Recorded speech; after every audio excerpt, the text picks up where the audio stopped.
ನಮ್ಮೂರಲ್ಲಿ ಪ್ರಮುಖವಾಗಿ ಎರಡು ಸಮಸ್ಯೆಗಳಿವೆ. ಅವುಗಳನ್ನ ನೋಡೋದಕ್ಕೂ ಮುನ್ನ ಒಂದು ಬ್ರೇಕಿಂಗ್ ನ್ಯೂಸ್ ಇದೆ. ಸಿಎಂ ಸೀಟಿಗೆ big fight. Siddu DKShi silent war ನಡೀತಾ ಇದೆ. ದೆಹಲಿಗೆ ಶಿಫ್ಟ್ ಆಗಿದೆ ರಾಜ್ಯ ರಾಜಕೀಯ. ಕೆಲ ಹೊತ್ತಲ್ಲೇ ದಿಲ್ಲಿಯಲ್ಲಿ ಹೈ ವೋಲ್ಟೇಜ್ ಮೀಟಿಂಗ್ ನಡೆಯಲಿದೆ. ಖರ್ಗೆ ನಿವಾಸದಲ್ಲಿ ಮಹತ್ವದ ಮೀಟಿಂಗ್ ನಡೆಯಲಿರುವಂತದ್ದು. ಕೆಲವೇ ಕ್ಷಣಗಳಲ್ಲಿ ಈ ಒಂದು ಮೀಟಿಂಗ್ ಆರಂಭ ಆಗಬಹುದು. ಇಂದು ಚರ್ಚೆಯಾಗಲ್ವಾ ಹಾಗಾದ್ರೆ ರಾಜ್ಯ ನಾಯಕತ್ವದ ವಿಚಾರ?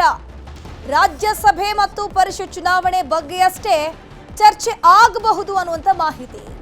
ಸಂಪುಟ ಪುನರಚನೆ ಬಗ್ಗೆಯೂ ಕೂಡ ಚರ್ಚೆ ಇಲ್ವಾ ಹಾಗಾದ್ರೆ ಇವತ್ತಿನ ಈ ಒಂದು ಸಭೆಯಲ್ಲಿ?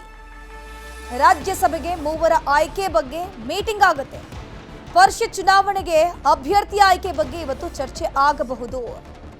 ಖರ್ಗೆ ನಿವಾಸದಲ್ಲಿ ಮಹತ್ವದ ಮೀಟಿಂಗ್ ಇರೋದು. ಈಗ ಸಿಎಂ ಬದಲಾವಣೆ ಮಾಡಿದ್ರೆ ಕಷ್ಟ ಅನ್ನೋ ಮಾತುಗಳು ಕೂಡ ಒಂದ್ ಕಡೆ ಕೇಳಿ ಬರ್ತಿದೆ. ಒಂದು ಗುಂಪಿನ ಶಾಸಕರುಗಳು ಅಸಮಾಧಾನಗೊಳ್ಳುವಂತ ಸಾಧ್ಯತೆ. ಹಾಗಾಗಿ ರಾಜ್ಯಸಭೆಗೆ 3 ಆಯ್ಕೆ ಇದೆಯಲ್ಲ, ಆ ಬಗ್ಗೆ ಪರಿಷತ್ ಚುನಾವಣೆ ಬಗ್ಗೆ ಇವತ್ತು ಚರ್ಚೆ ಆಗುವಂತ ಎಲ್ಲ ಲಕ್ಷಣಗಳು ಕಾಣಿಸ್ತಾ ಇದೆ. ಈಗ ಇಮಿಡಿಯೇಟ್ಲಿ ಸಿಎಂ ಬದಲಾವಣೆ ಆಯ್ತು ಅಂತಂದ್ರೆ ಕಷ್ಟ ಅನ್ನುವಂಥ ಮಾತುಗಳು. ಒಂದು ಗುಂಪಿನ ಶಾಸಕರು ಅಸಮಾಧಾನಗೊಳ್ಳುವಂತ ಸಾಧ್ಯತೆ ಜಾಸ್ತಿ ಇದೆ. ಹೀಗಾಗಿ 2 ಚುನಾವಣೆ ಮುಗಿದ ನಂತರವೇ ನಾಯಕತ್ವದ ಬಗ್ಗೆ ಚರ್ಚೆ ಆಗಬಹುದು ಅಂತ ಹೇಳಲಾಗ್ತಾ ಇದೆ.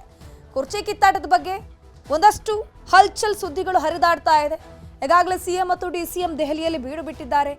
ಈ ಒಂದು high voltage meeting, Rahul Gandhi ಅವರ ಮೀಟಿಂಗ್ ಏನಿದೆ 11 ಗಂಟೆಗೆ ಆಗುತ್ತಲ್ಲ ನೋಡಿ, ಆ ಒಂದು ಮೀಟಿಂಗ್ ನಲ್ಲಿ ಇದಕ್ಕೆಲ್ಲದಕ್ಕೂ ಕೂಡ ಫುಲ್ ಸ್ಟಾಪ್ ಬೀಳಬಹುದು ಅಂತ ಎಲ್ಲರೂ ಕೂಡ ಅನ್ಕೊಂಡಿದ್ರು. ಬಟ್ ಈಗ ನಮಗೆ ಸಿಕ್ಕಿರುವಂತಹ ಮಾಹಿತಿ ಪ್ರಕಾರ ರಾಜ್ಯ ನಾಯಕತ್ವದ ಬಗ್ಗೆ ಚರ್ಚೆ ಅಷ್ಟಕ್ಕಷ್ಟೇ, ಅದ್ರ ಬದಲಾಗಿ ಎಲೆಕ್ಷನ್ ಬಗ್ಗೆ, ರಾಜ್ಯಸಭೆ ಮತ್ತು ಪರಿಷತ್ ಚುನಾವಣೆ ಬಗ್ಗೆ ಅಷ್ಟೇ ಚರ್ಚೆ ಆಗಬಹುದು ಅಂತ ಮಾಹಿತಿ ಲಭ್ಯ ಆಗ್ತಾ ಇದೆ. ಯಾಕಂದ್ರೆ ಈ ಒಂದು 2 ಚುನಾವಣೆ ಬಾಕಿ ಇದೆ.